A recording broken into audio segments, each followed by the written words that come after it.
Welcome to Kenton's videos. Enjoy the video. You start by confirming your laptop meets requirements. A 64-bit CPU, at least 4 GB RAM and 32 GB free. Once done, backup personal files. This process can erase the disk. Now, download the Chrome OS image or a Chromium OS build and get Rufus or Etcher to write the image. Make sure Secure Boot is disabled in firmware if the image needs it. Then create a bootable USB stick and keep it handy for the next phase. You reboot and enter the BIOS or UEFI boot menu, selecting the USB installer as the first device.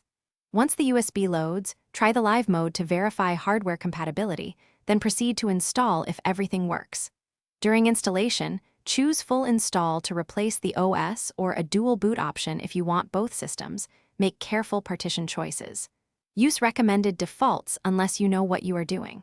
After confirming partitions, start the installer and let it write the system file. You remove the USB and reboot into your new Chrome OS, completing the initial setup and signing into your Google account. Once logged in, install system updates and any required drivers. Make sure Wi-Fi, audio, touchpad, and display work correctly. If something goes wrong, check firmware settings, disable Secure Boot or switch legacy mode, and confirm the boot order. Recreate the USB installer if necessary. Finally, restore your backed up files and adjust settings for performance and battery life to finish the setup. Thanks for watching. Consider subscribing if we helped you.